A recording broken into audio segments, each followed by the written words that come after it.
उत्तर प्रदेश विधानसभा अध्यक्ष सतीश महाना ने विधानसभा सत्र की कार्यवाही को सफल बताया। उन्होंने कहा कि विधानसभा की कार्यवाही देर रात लगभग 9:30 तक चली और पूरे दिन सकारात्मक माहौल में चर्चा हुई। महाना ने बताया कि सभी विधायकों ने अपने अपने निर्वाचन क्षेत्रों की समस्याओं और जनता से जुड़े मुद्दों को सदन में मजबूती से उठाया। उन्होंने कहा कि सरकार की ओर से भी सभी सवालों का संतोषजनक उत्तर दिया गया। विधानसभा अध्यक्ष ने कहा कि लोकतंत्र में विधानसभा बहस और चर्चा का सबसे महत्वपूर्ण मंच होता है, जहां जनता की आवाज उठाई जाती है।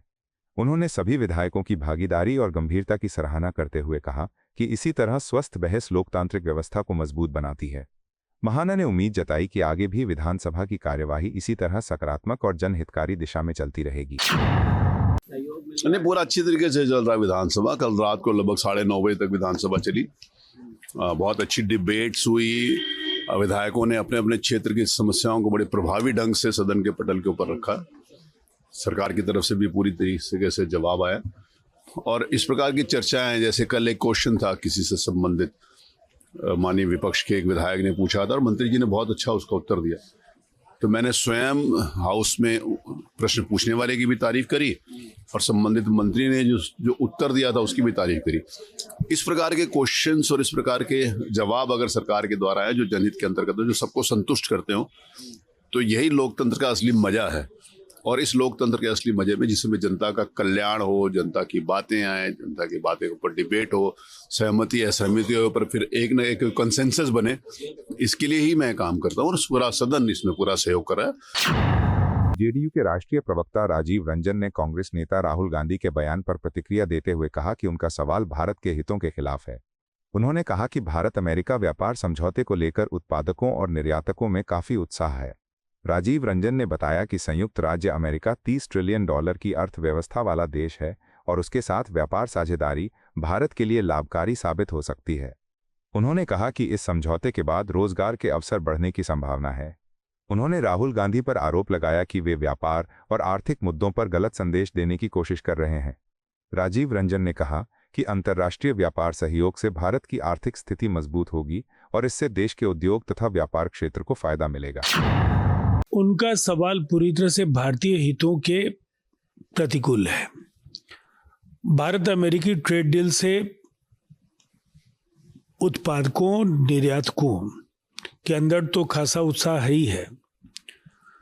$30 ट्रिलियन के जीडीपी की इकॉनमी है अमेरिका, और हमारी व्यापारिक साझेदारी जो अमेरिका के साथ है, ये बराबर उसमें पड़ रहा भारत का भारी रहा है। लेकिन इस ट्रेड डील के बाद हम ये कह सकते हैं कि रोजगार के अवसर बढ़ेंगे और साथ ही साथ उत्पादकों के लिए जो देश में आज उत्साह का वातावरण है, हम कह सकते हैं वैदेशिक बाजार में एक बड़े व्यापारिक साझेदार के तौर पर जो अमेरिका की भूमिका है भारतीय अर्थव्यवस्था को मजबूत करने में, उनका महत्वपूर्ण योगदान होगा।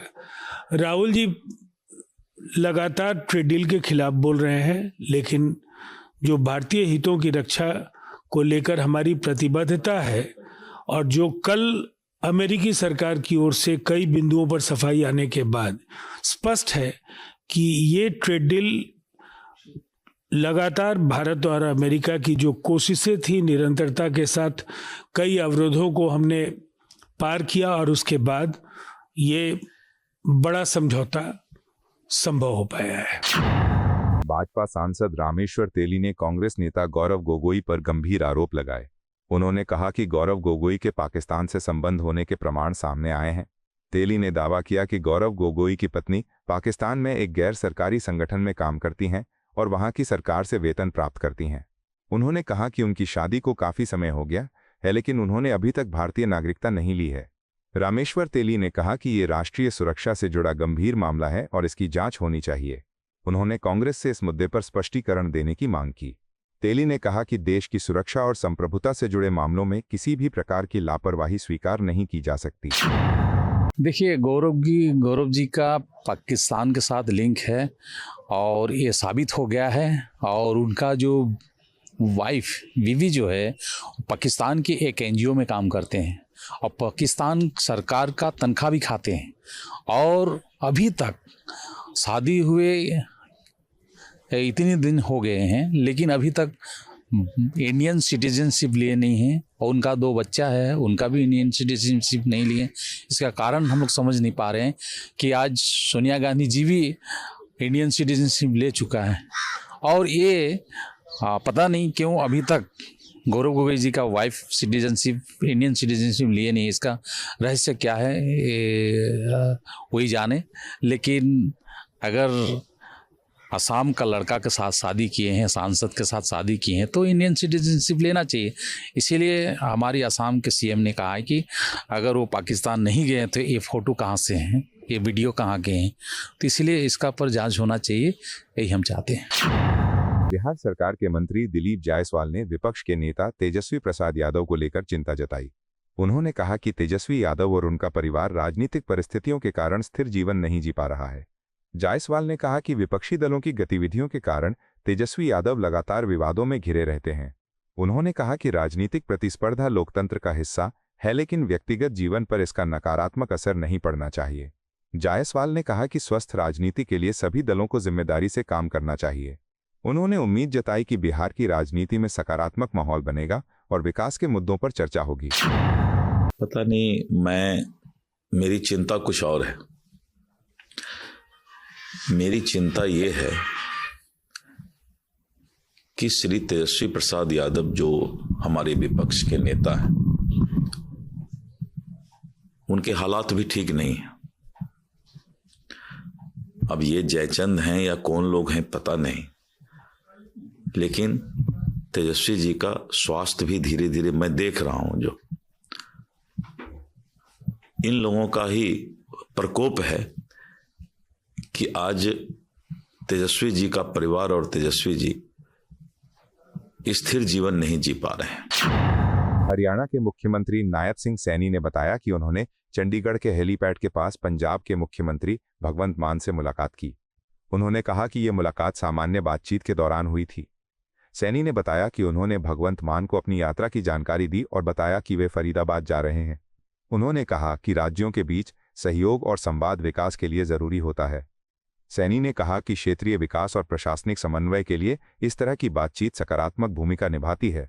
उन्होंने कहा कि हरियाणा सरकार पड़ोसी राज्यों के साथ सहयोग बढ़ाने के लिए प्रतिबद्ध है। चंडीगढ़ हेलीपैड के पास मिलना हुआ, हमने दोनों ने बातचीत भी किया, तो मैंने पूछा भी, उन्होंने भी पूछा मेरे को।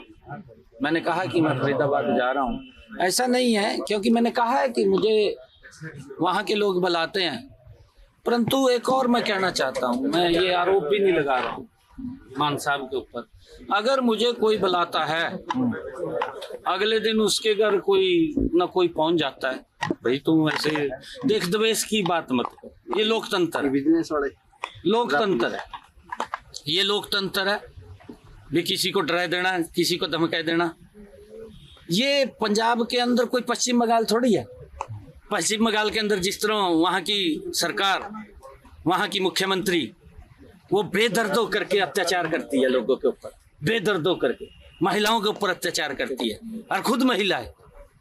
वैसा पंजाब में थोड़ी है। पंजाब के लोग तो बहुत शालीन है, हमारा परिवार है, हमारा घर है पंजाब। तो हमारे सभी सांस्कृतिक कार्यक्रम, हमारी परंपराएं, वो सारी साझी तो हैं। गुरुओं का जो आना जाना रहा है, गुरुओं ने जो शिक्षाएं दी हैं, वो सारे इसी स्थल पे तो दी हैं।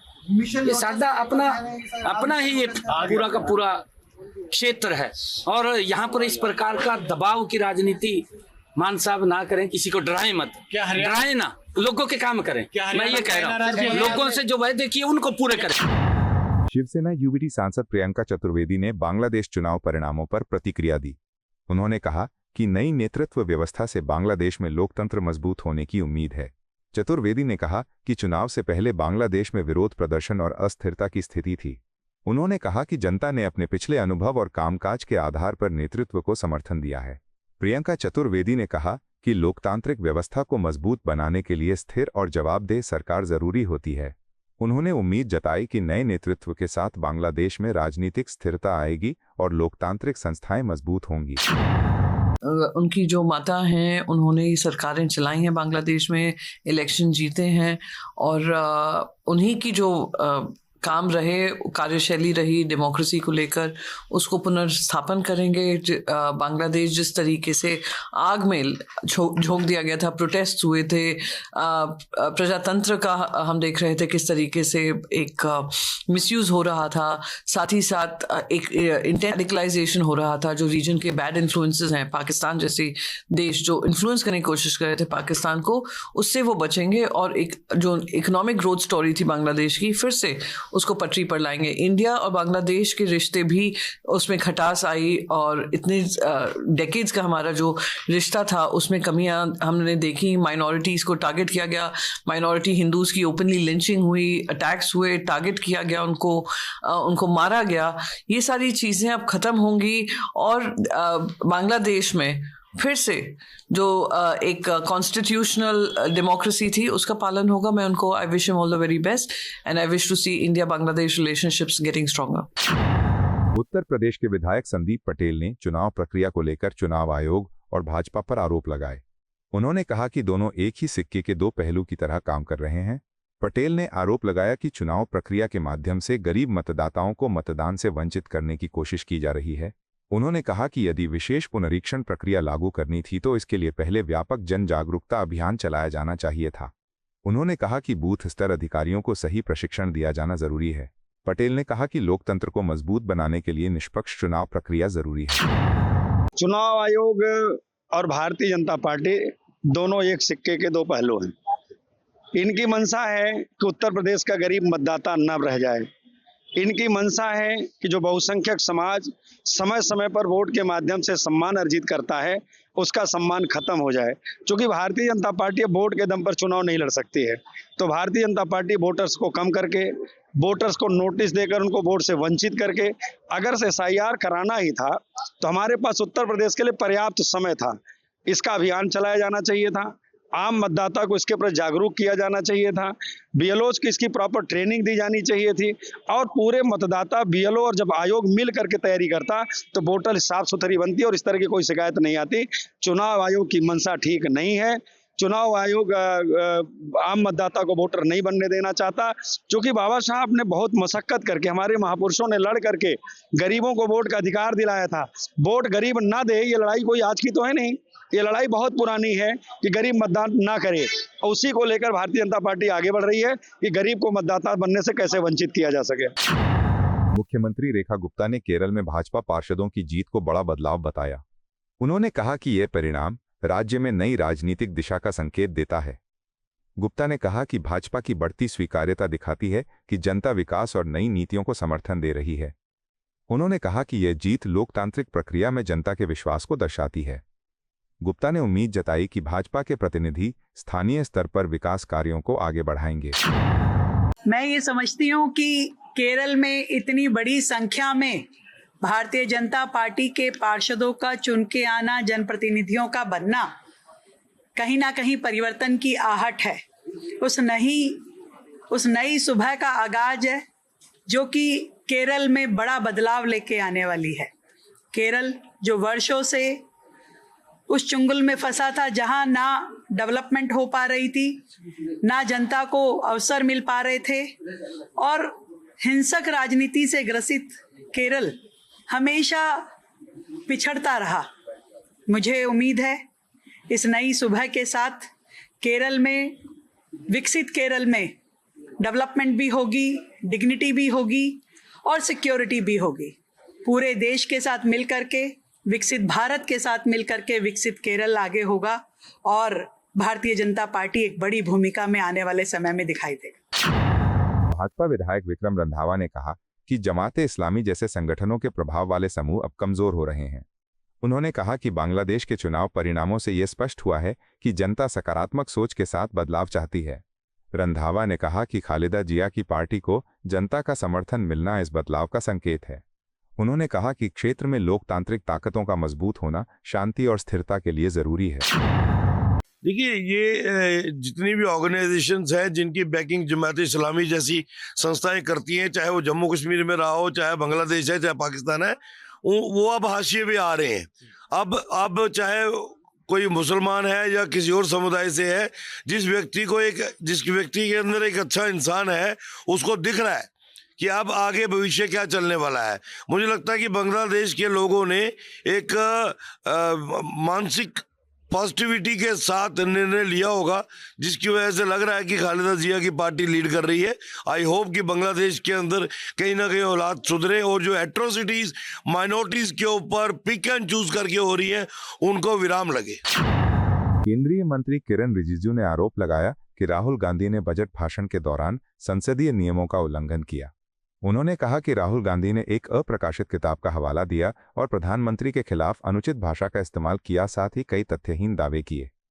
रिजिजू ने कहा कि संसद लोकतंत्र का सबसे महत्वपूर्ण मंच है जहां नियमों और मर्यादा का पालन जरूरी है। उन्होंने बताया कि सरकार इस मुद्दे पर नोटिस जारी करना चाहती थी। रिजिजू ने कहा कि विपक्ष को सरकार से सवाल पूछने का अधिकार है, लेकिन ये जिम्मेदारी और तथ्यों के आधार पर होना चाहिए। पहले तो सरकार ने तय किया था कि एक मोशन मूव करेंगे और राहुल गांधी ने जो नियम तोड़कर और इलीगल तरीके से जो किताब पब्लिश ही नहीं हुआ उसका जिक्र करना, और साथ में कई चीज़ों का बजट स्पीच में भी बोला उन्होंने, जो देश बेच दिया और अनाप शनाप बातें की, प्रधानमंत्री जी के बारे में बहुत गलत शब्दों का इस्तेमाल किया। कई मुद्दे हैं जिस पे हम उसको एक नोटिस देना चाहते थे। हमारे प्राइवेट मेंबर निशिकांत दुबे ने एक सब्सटेंटिव मोशन लाया है, तो इसलिए मैंने कहा कि सरकार जो मोशन लाना था उसको हम अभी ड्रॉप किया है। तो एक प्राइवेट मेंबर ने मोशन लाया है, तो कोई भी मेंबर ऑफ पार्लियामेंट मोशन ला सकते हैं। तो एक सब्सटेंटिव मोशन लाया है, तो हमने सोचा कि इसको एडमिट होने के बाद हम तय करेंगे स्पीकर साहब से बात करके कि प्रिविलेज कमेटी में या इसको एक एथिक्स कमेटी में या सदन में सीधा हम इसको ला सकते हैं चर्चा के लिए भी। तो वो देखेंगे, अभी कोई तय नहीं हुआ। आपको यह वीडियो पसंद आया हो तो इसे लाइक करें, हमारे चैनल को सब्सक्राइब करें।